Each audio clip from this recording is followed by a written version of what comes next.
Okay, we're going to get started. I'm just going to hold this mic because I'm only going to be up here for a second. So, welcome to RAP. This month we're going to talk about preventative care and burnout. So you'll know the importance of preventative care and the signs of burnout. So the three commissioners have asked to be excused. They were planning on being here, but they're in a meeting in a different county today. So Bailey from GBS, Bailey White, is going to present preventative care to you, and then Justin Krail from our EAP is going to present the burnout topic to you. So I'll turn the time over to Bailey. You won't hear it. It's just for the video. Oh, okay. Perfect. Oh, there's a clicker. Awesome. Thank you.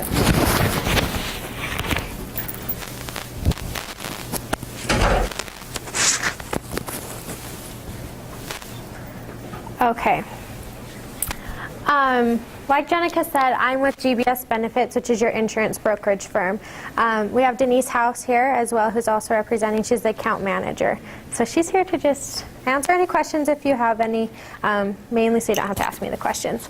But I'm just kidding. So anyway, Jenica, I was actually really excited when she asked me to present on this because we found this within our wellness department. We have a wellness department within GBS. And preventive care is something that is continually coming up and continually expanding, especially with the Affordable Care Act, which I'm sure many of you are familiar with or are trying to understand it because there's a lot to learn regarding that. So is anybody familiar with preventive care or with your personal preventive care? These are just a few questions that we'll discuss as we move forward here. And hopefully this will go. Maybe. Okay, well, it's not going to work, so we'll do this. Okay, so the importance of preventive care. Right here I just have an adage: an ounce of prevention is worth a pound of cure. This is especially true when applied to health care. And you'll find out a little bit more as we continue to go on. I'll read the second one. I was going to have somebody do that, but it looks like all of you are enjoying your pizza way too much. So, prevention should be woven into all aspects of our lives, including where and how we live, learn, work, and play.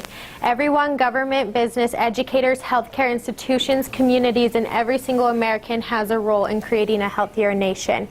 Basically just explaining that this is not just for you as an individual, it is, but in order to make your community stronger and the nation stronger, and a lot of these different entities, it's important to understand what your preventive care is and what responsibilities you hold.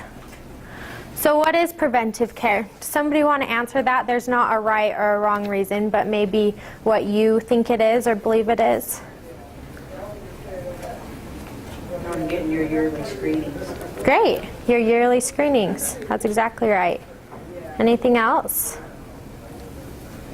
Okay, so preventive care is basically, I'd like to compare it to maybe taking care of your car. So your car maintenance, you have an oil change, you rotate your tires, things along those lines, to make sure that you don't have other problems further down the road. Basically the same thing. Preventive care screenings are here to help you prevent illnesses that may be detectable or detected in the early stages.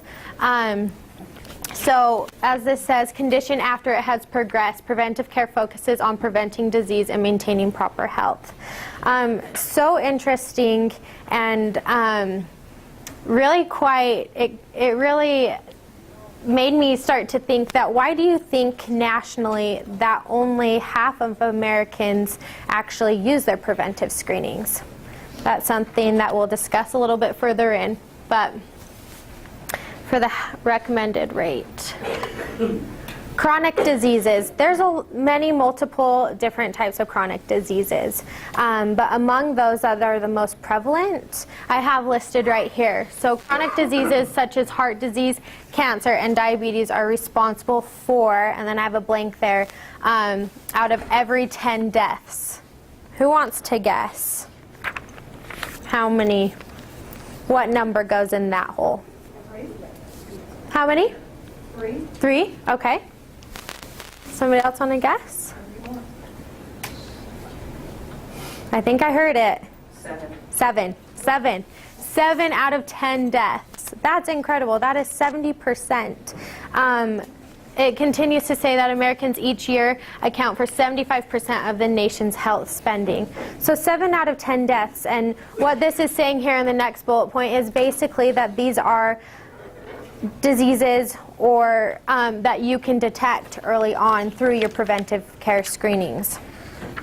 So just some questions to think about. How many of you know what your preventive care benefits are?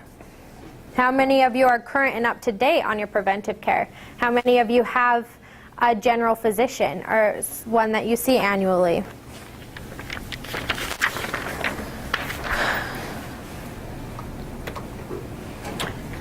So this is just talking about building healthy habits, which I'm sure many of us are aware of what those healthy habits are. They're just very general. But the key factor here is that you must believe that maintaining a healthy lifestyle is important enough to incorporate these healthy habits. So eating healthy, exercise regularly, avoid tobacco use, avoid alcohol, or in moderation, get enough sleep, and receive preventive services. All of these components will help you when maintaining your preventive care.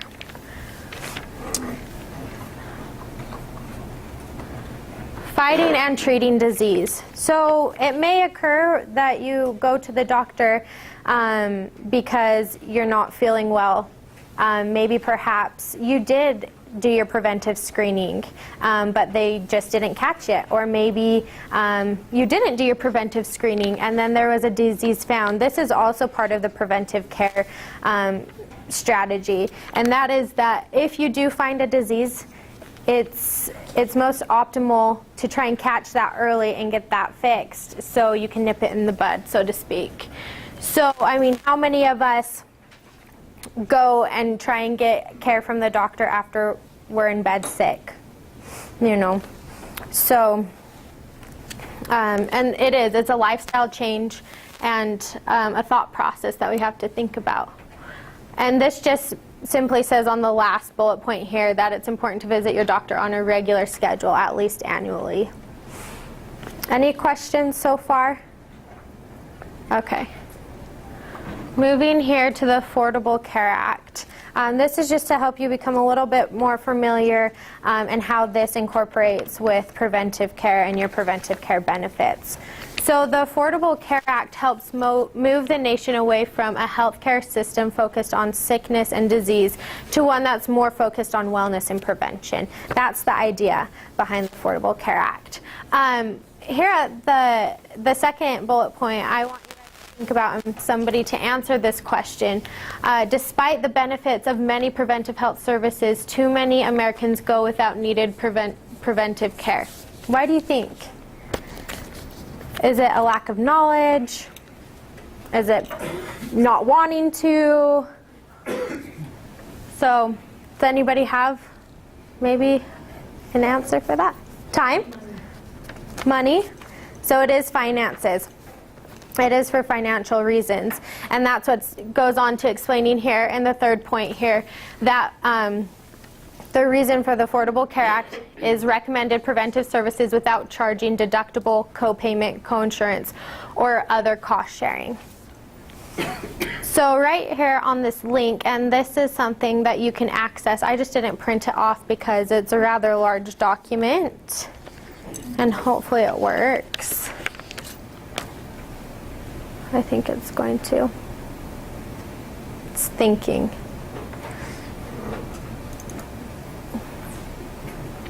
Okay, well, I don't think it's going to work. But anyway, on healthcare.gov, that's the website. It's called Preventive Care Benefits. If you just type that in the search bar, it will show you everything for adult preventive care. It also shows you there's a different like preventive care packet for women and a different one for children. Awesome. So healthcare.gov is where you can find this. And this is through the law that you should be able to receive these services.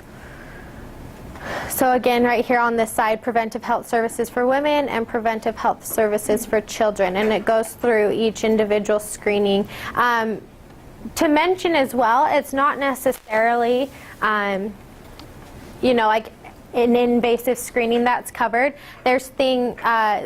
It covers alcohol misuse and screening and counseling, domestic violence counseling, a lot of different types of things like that.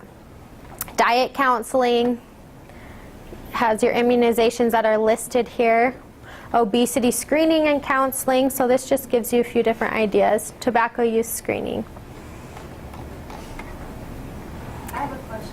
Yeah. So are you saying then that all my children that are now they're older than 26 and they don't have insurance, at least not yet, they can go in and get preventative care and there's not a cost? That's a fabulous question. I actually don't have that answer, but I can get you that answer. Yeah, it's a difficult one because it's under the Affordable Care Act, and usually if you're being treated by a physician, they want to obviously find out your insurance. Right. And so it's kind of a fine line because these screenings are paid at 100%. And so to your point, will the provider see you without insurance? So that's a great question. I too will have to do some research on that. Yeah. To see if they are required to see you without insurance. Or they've got to get on that The mandated. insurance, the nation's Mhm. plan. Yeah. And that's a good point, Rebecca, because as you know, we're all now required as of January 14th to have insurance. So I think this goes hand in hand with that, as far as having insurance and the requirement to have insurance. Yeah, good question. Any other questions? Okay. So just moving here to the next slide. Why should we consider preventive care as an investment? So take advantage of any preventive benefits that your insurance company offers. They see the advantage and the benefit of this, that if you engage in those preventive screenings, that it's saving them money down the road. That's what I provided you, this sheet right here in front of you, which I don't think, oh, okay. Well, it's probably not going to work. But it's this one right here. This is what your carrier provides. And I think that there's a few items that may need to be updated, and as soon as I get that updated flyer, I'll make sure to send that to Rebecca or Jenica so they can send that out to you. It lists the child preventive care over here on the left-hand side, and then the adult preventive care. And then it goes in, into the drugs that are covered, and a little bit more of detailed information on the back as well.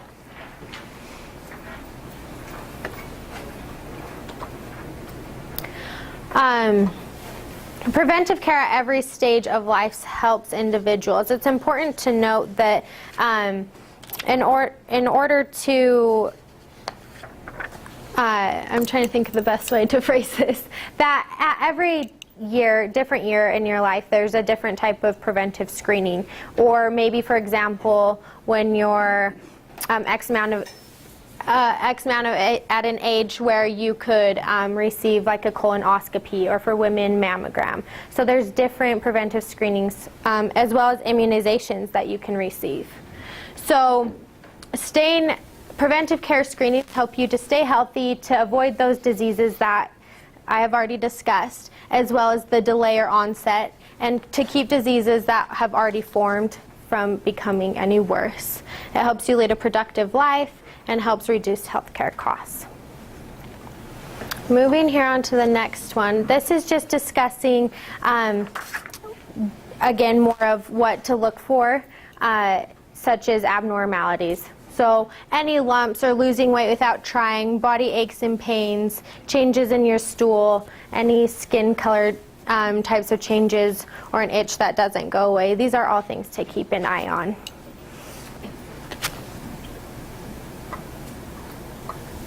Know your numbers. Does anybody have an idea of what I mean by this statement of knowing your numbers? Okay.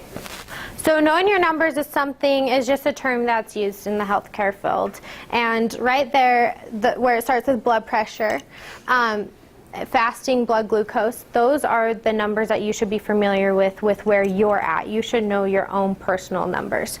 So you should know where your blood pressure is, typically where your fasting blood glucose is. Your total cholesterol, that includes your HDL, your LDL, and your triglycerides, your waist circumference, and your BMI, which is your body mass index, your height to weight ratio.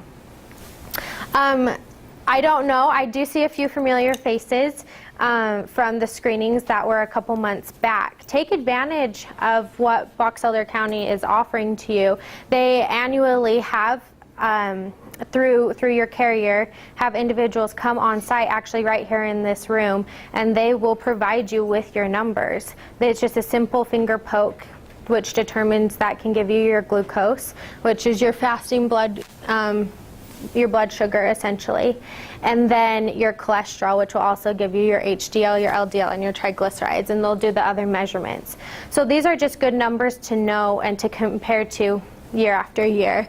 And if any of those do look out of range, the individuals who are administering the test will help you be aware of those and what you need to do. Perhaps seek a physician, or they have somebody that they can put you in touch with. How many of you knew about that or know of that? By a raise of hands. Okay, great.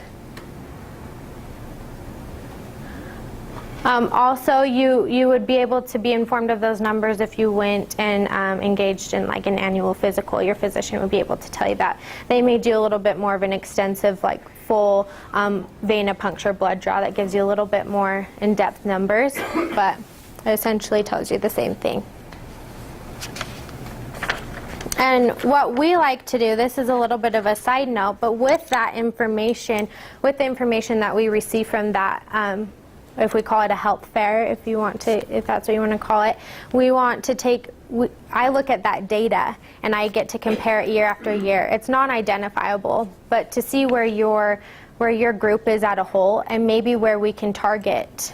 Do we need to focus on stress management? Is that something that's big here? Usually there's a questionnaire as well that can help us identify those factors. Or is there a problem with glucose? What can we do about that? So that also helps us to know that. So who does it affect when you don't engage in your preventive care screenings? Well, obviously it affects you as the individual, right? But there's other communities, like we said, and other entities that it affects.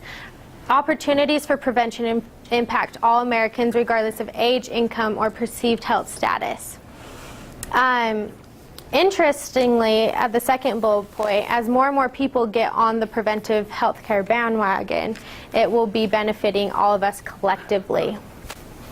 Why do you think that is? Why do you think that it would be benefiting all of us collectively if all of us became a little bit more responsible in our preventive care?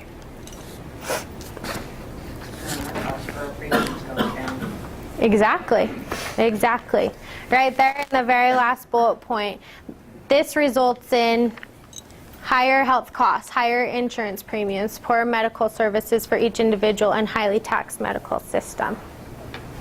So not looking so much even at the nation level, but think about you as an employer group together, trying to work together to help reduce that. Health problems impact productivity, which is a major drain on the economy, resulting in 69 million workers reporting missed days due to illness each year. 69 million. We look at two different things here. We have your direct costs, which we just talked about a little bit, which are your health claims, right? And your indirect costs, which are absenteeism and presenteeism. Absenteeism, obviously, being absent from the workplace, such as the 69 million workers. But presenteeism is when you're actually present here at work, but you're not really present. You're here trying to do your work, but your head's somewhere else, right? How often does that happen? So the very last point here, which is just astounding to me, is this loss of productivity reduces economic output by $260 billion per year. So for those 69 million workers that report missing work due to illness, there's $260 billion per year loss. So what's the current trend? What are we currently seeing today? These are a few studies. So according to the recent Towers-Watson survey in 2014, it's showing that 54% of U.S. companies will offer rewards or penalties connected. This is just specifically for tobacco use, because they're seeing, what an effect tobacco use, for example, is having on individuals. So with 71% having plans to do so or enforcing something with that in 2015 and 16. So that's a significant increase. Outcomes-based incentives tied to health factors behaviors will be used by 26% of employers. In 2015 and 16, this number is expected to grow to 68%. So this is just showing you, again, talking about America as a whole, that everybody's starting to see, where healthcare is going and what happens when we don't prevent. And this is what companies are starting to drive and enforce in the workplace.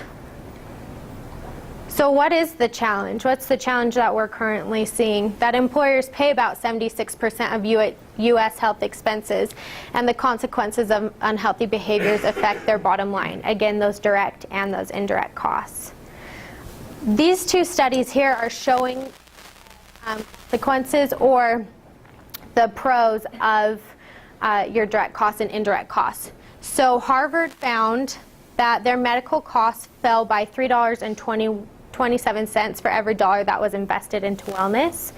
So that's the direct, but the cost of absenteeism days fell by $2.73 per dollar spent. So quite an impact there. Looking at the next one, still they see about the same for the direct cost. For every dollar spent, $3.27, but with 19% drop in sick leave.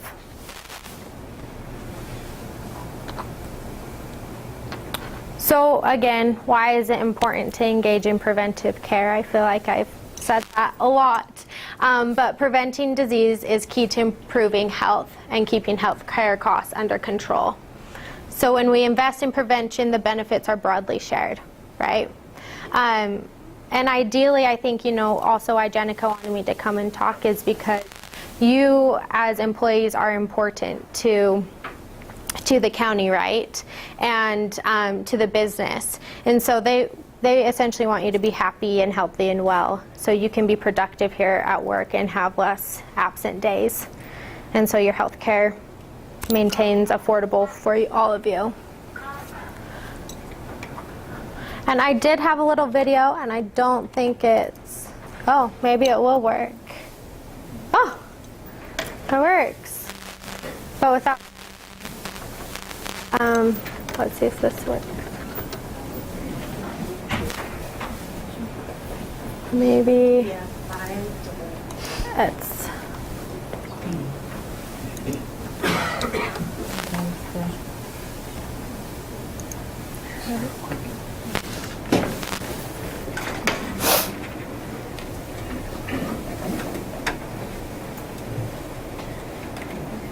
Did it stop? oh, I hit.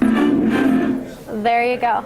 So this is just a little video demonstrating being conscientious about preventive care, and here you go.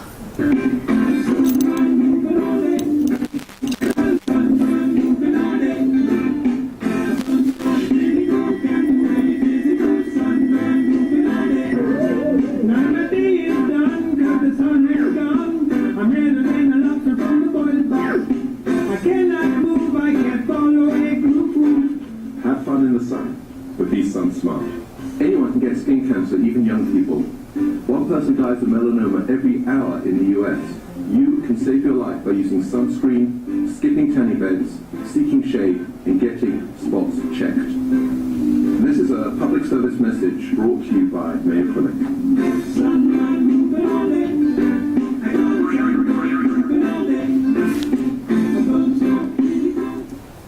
So preventive care is as simple as just applying your sunscreen, just thinking a little bit more in that aspect.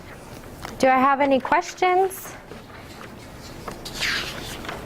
No? Okay, well that's it for me. So. One thing I'd like to mention is if you go in and when you go in for your preventative, make sure that you communicate with the receptionist in terms of the preventative exam, and you keep the visit to just that, the preventative exam. If it goes into talking about how you're feeling and you've got a pain or you've got congestion or whatever, then that turns into a diagnostic visit. And so you've got to keep that screening as just that, a preventative visit, so that you're not charged anything. It's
All right, well, it's nice to see you guys again. I wasn't here, what, maybe a month, 2 months ago?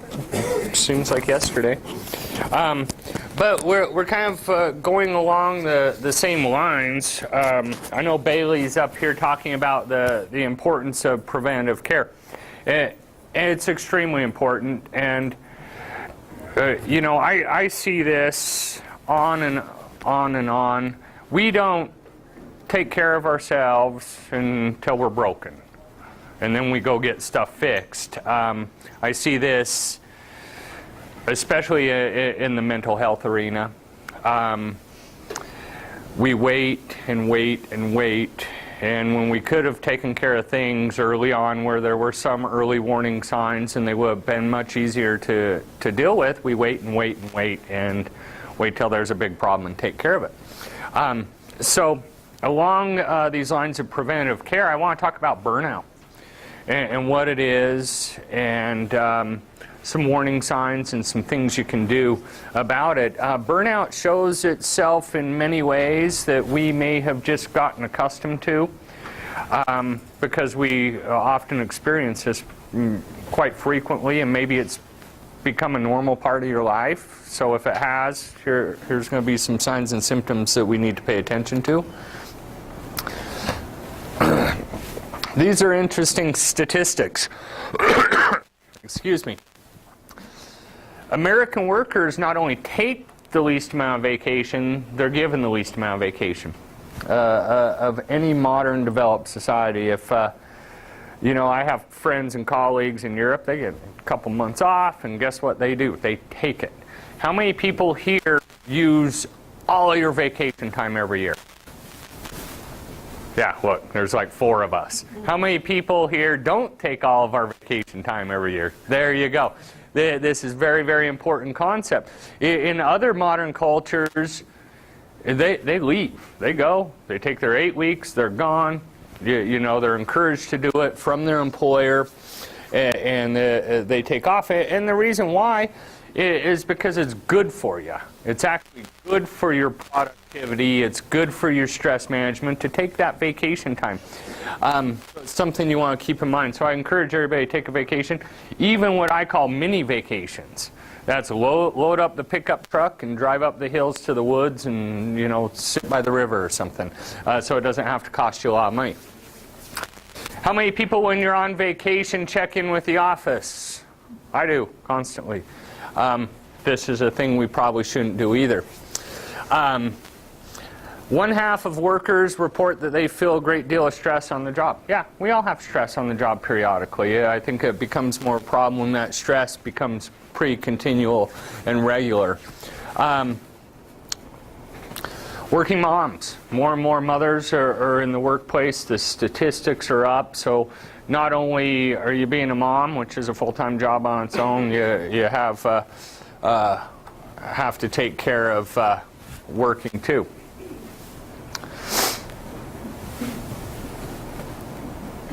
36% of working dads report they bring work home at least 1 day a week, and 30% say they often or always work weekends. Anybody here ever have a bad day at work and bring it home with you? Yeah, all of us. We talked about this when we were talking about stress management last time. Anybody here have a bad day at home and bring it to work with you? Absolutely. And these are things we need to be mindful of and the impacts they're going to have on us. This is kind of cool. U.S. workers take or are given on average about 13 days of vacation. Well, look at the Italians. They're taking like 42. Well, look at their economy too, but we won't get into that. But I mean, comparatively speaking, look at Japan, look at places like Germany, which are highly productive economies, and they're taking more vacation days than us. I think as an American, well, specifically as a Utahn, you're born with this ethic, and it's taught, and sometimes we almost feel guilty about taking vacation and feel like we should work. And along the same idea of preventative care with your physical wellness, vacation and taking a vacation is preventative care for your mental wellness. Anybody ever think about that? No, vacation's extremely good for you. Well, there's a couple things, unless you've got the Jeep Grand Cherokee folded full of your 6 driving to California. That could be extremely stressful. But the point is, take care of yourselves. Make sure you're paying attention to your vacation time. Really what we're here to talk about today is burnout and burnout prevention. We all know what burnout is. You know, we talk about it all the time. Oh, I'm burnt out. I can't handle it anymore. Here's a good working definition for today. A syndrome of emotional exhaustion, depersonalization, and reduced personal accomplishment that can occur among individuals who do people work of some kind. Wow, that's a mouthful, isn't it? Essentially, burnout is what it is. When you're overworked, overloaded, overstressed, to the point where it impairs or reduces some level of functioning. Warning signs of burnout. And again, some of us may be so used to feeling this way that you've integrated this into normal every day. But take time out while we're talking about this and look inside and see if this stuff is affecting you. Is every day a bad day? That's a warning sign. It's a warning sign not only for burnout, but maybe for depression and other things. We all have bad days. We all may have a couple bad days a week, but if every day is a bad day for a prolonged period of time, for maybe more than a week, more than a couple weeks, that's a real warning sign. So if you start feeling that you're having more bad days than good days, it's time to pay attention to what's going on and get taken care of and do something about it. Have you become cynical or critical at work about everything? And we all have coworkers like this. Well, I think we talked about this last time. There's always that one negative person that no one wants to be around, and you don't want to be that person. When you become increasingly cynical, if you've always been cynical all your life and that's just how you are, then then that's okay, I guess. But if you change from being positive to see yourself being more and more cynical, pay attention. Hey, something right might not be happening here. Do you drag yourself to work and have trouble getting started once you arrive? Again, this is normal to happen periodically. I would worry about someone who's always excited to go to work and is overexcited on all the time. But if this stuff starts happening more and more and more, or it's a regular thing, you need to pay attention to it. I think this is a big sign of burnout and being overloaded with stress is irritability. That happens. I see it in myself. I see it in everyone I know. If you're burnt out and overstressed, you get quick. You get short, you're snappy, not only with your coworkers, but your family, people you're interacting with that live within the community. So pay attention to that. Do you lack the energy to be consistently productive? We touched on that. Do you lack satisfaction from your achievements? So when you accomplish something, do you have that same feeling of accomplishment, and that same positive feeling that you've done something good, or do you not? And again, these are not only warning signs of burnout, but stress and depression. They all kind of go hand in hand in hand.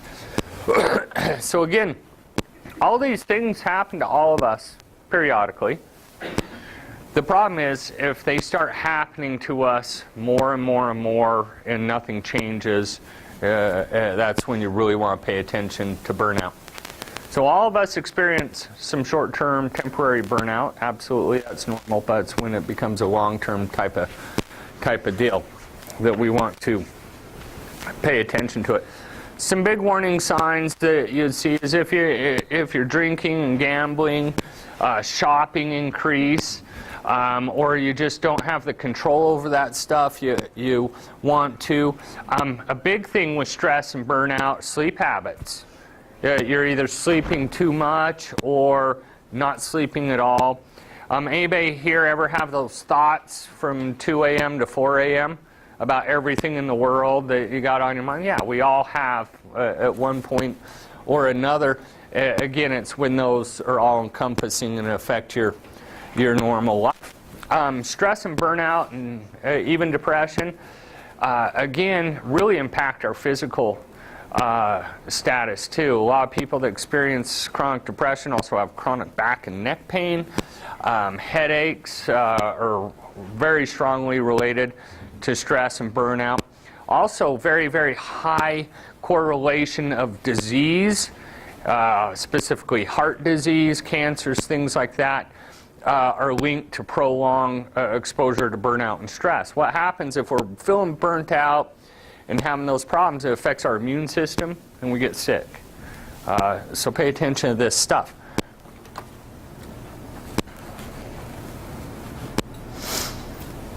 Do you feel like nothing you do makes a difference or is appreciated? This is kind of relates to that feeling of hopelessness. And it's probably a big warning sign. And we do feel this oftentimes in the workplace. Oh man, no one appreciates the hard job I'm doing, or I've gone the extra mile and no one's recognizing that. And this happens in the workplace quite a bit, where maybe if you weren't already so burnt out, that wouldn't, that lack of recognition wouldn't affect you as much as it would be. You tend to take things real personally when you're experiencing burnout. Some differences between stress and burnout. I've kind of been hitting on some similarities because they're very, very similar, but there's some differences. Stress, it's a little different. It's characterized by over-engagement. So too much stimulus, and then once it hits the point of burnout, you're going the opposite way. You're kind of tuning out, you're giving up, you're disengaging. Stress, emotions are overreactive, where burnout, you're a little more numb to it. Again, that whole idea of disengagement. Loss of energy versus loss of motivation and hope. Stress often leads to anxiety disorders, where the burnout component leads more to a depressive type of disorder.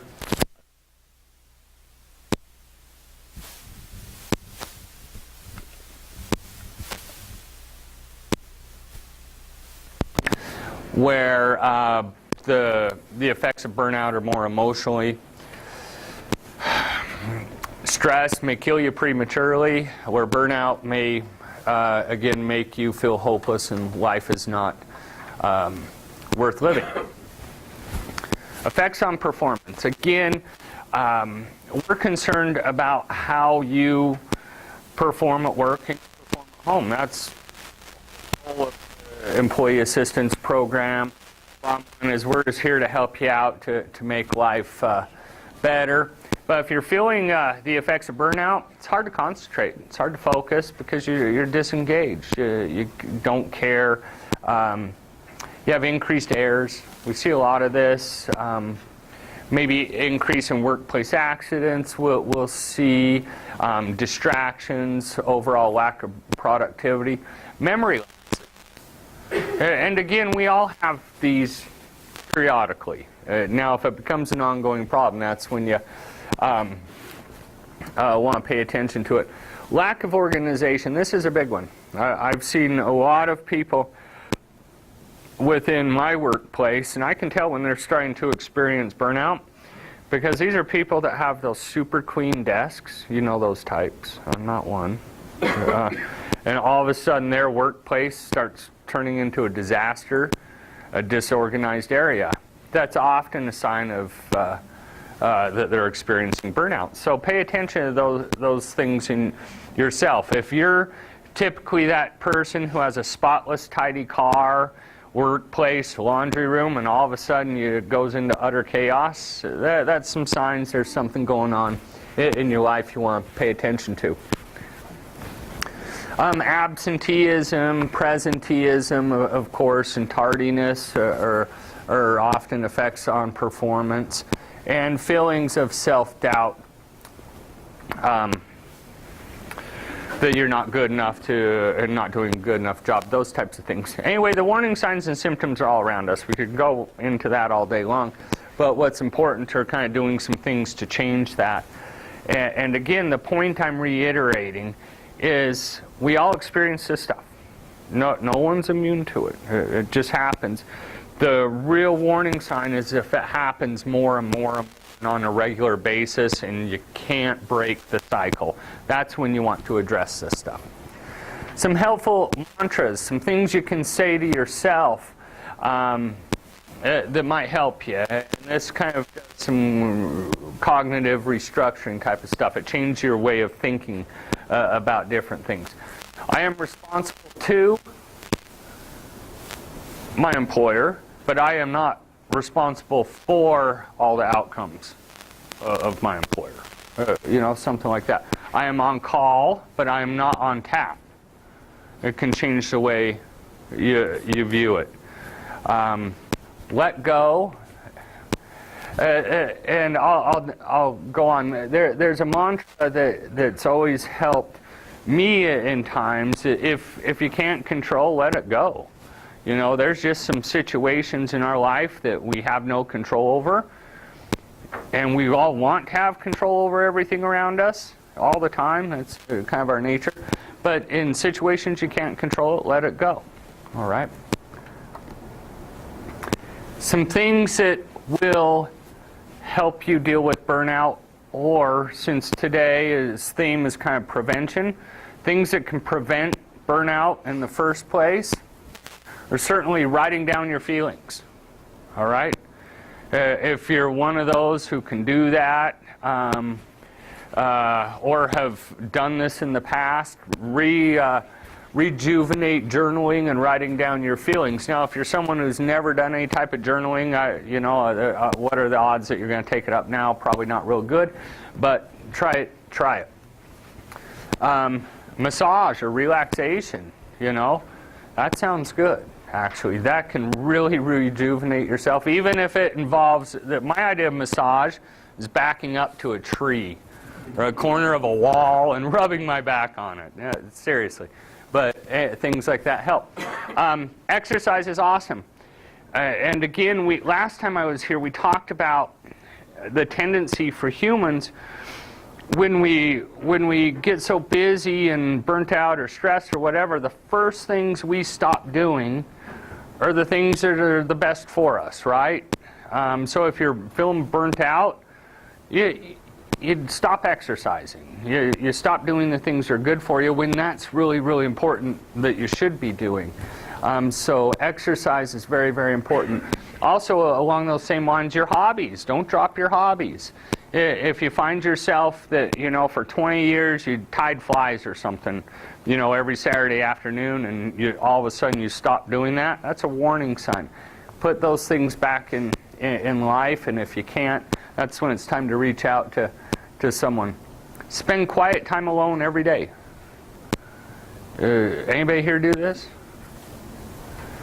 No, it's hard, isn't it? A little tip I suggest, take like 5-10 minutes on your commute home.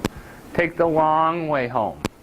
And not necessarily through traffic or something. Take a nice meandering way home, kind of unwind a little bit before you leave the chaos from work and go to that chaos at home.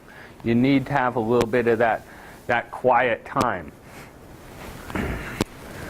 Have a focused, connected, and meaningful conversation every day.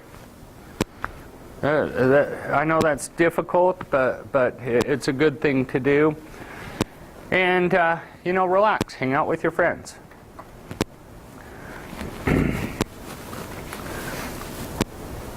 Again,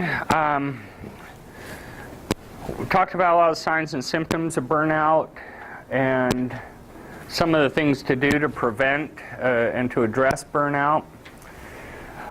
Here's some do's and don'ts to promote burnout recovery.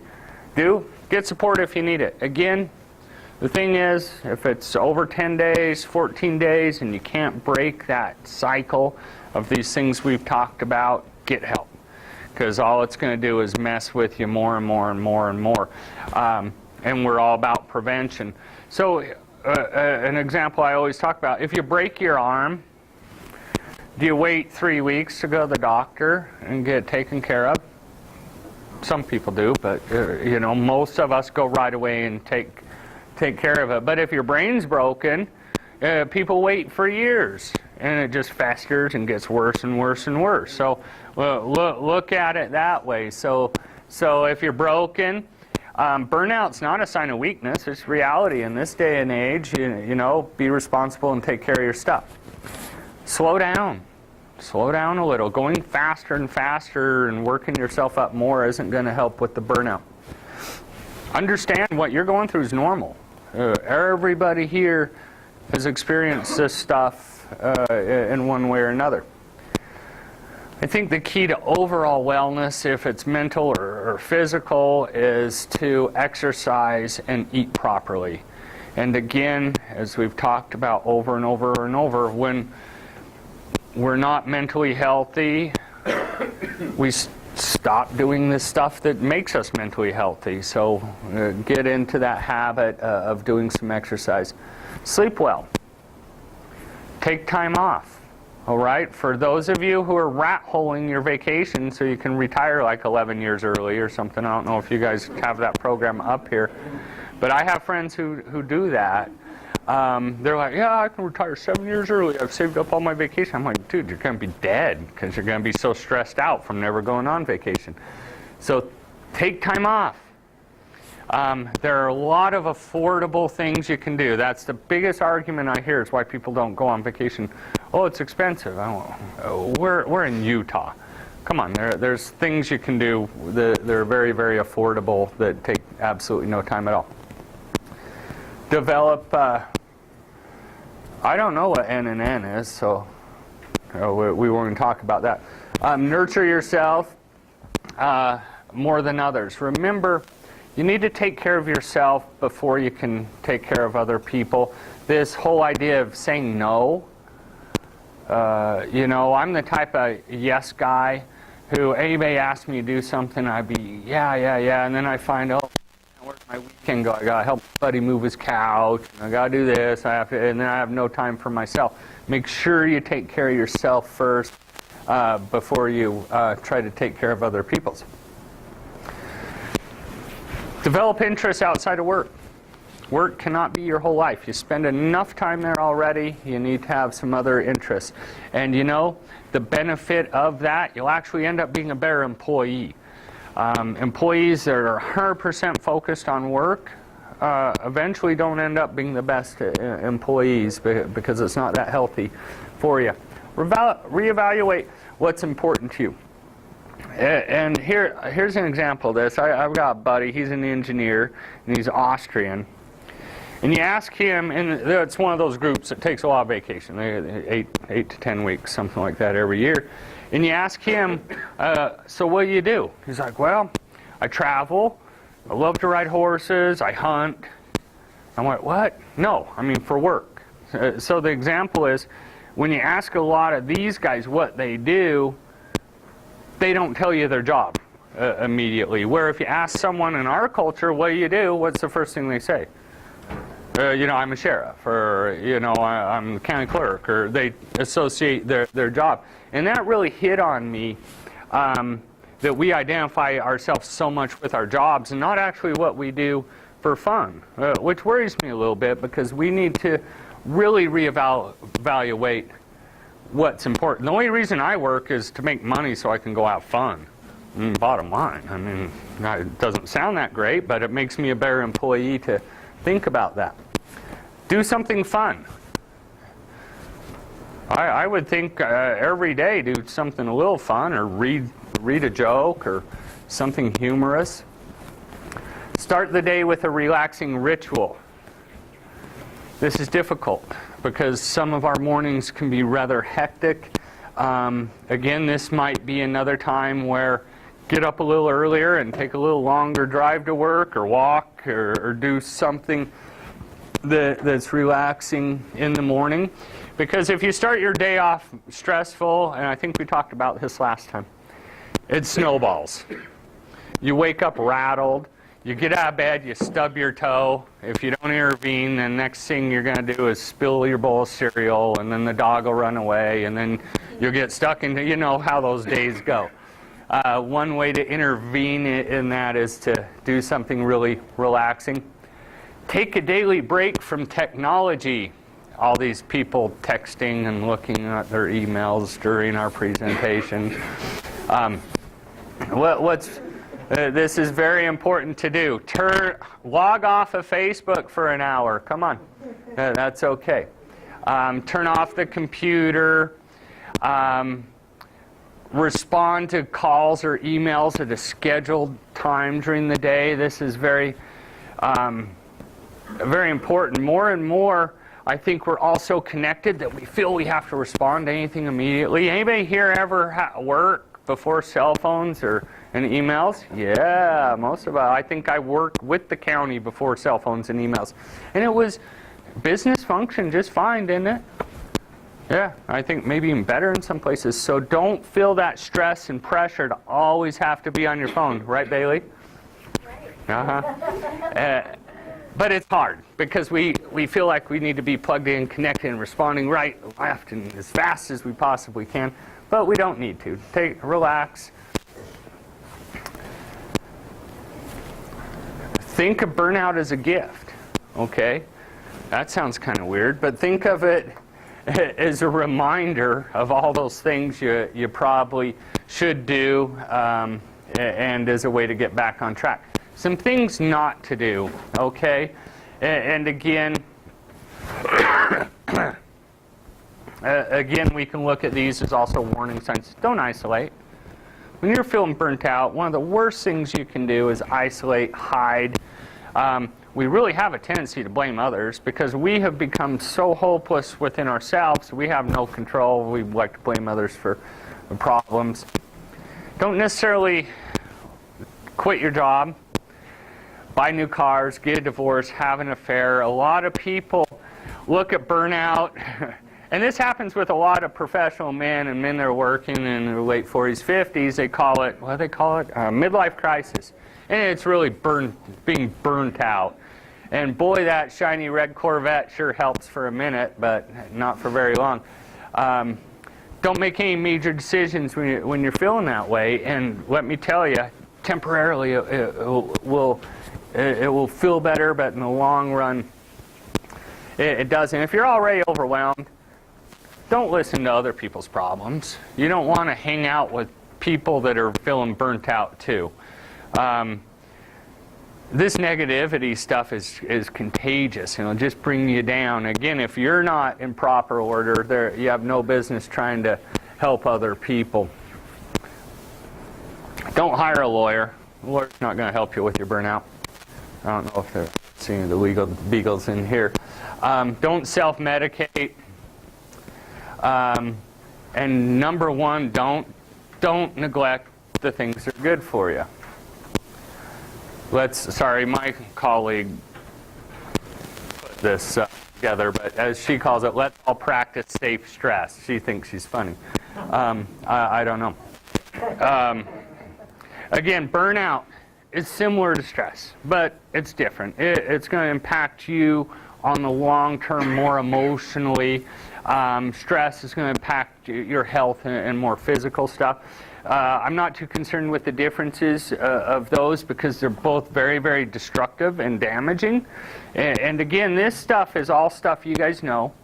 But the goal of these meetings is to remind you, hey, you know, if this is how I'm feeling, and I'm feeling this over a week or two, get help. And you all have access to free counseling here. You have access, you know, to your family care doc, all that type of stuff. So, again, not only if you feel it, but if you see one of your colleagues that you've known for years. You guys have all worked here a long time together. You know each other, and you see those changes. I mean, help each other out. Help your family member out. And again, our goal as the EAP is simply to do that, to help you guys get through already a challenging work and home life. All right? Anybody have any questions or comments about burnout? No? Well, thank you. I enjoyed the piece of pizza, or 2 pieces of pizza. That was good.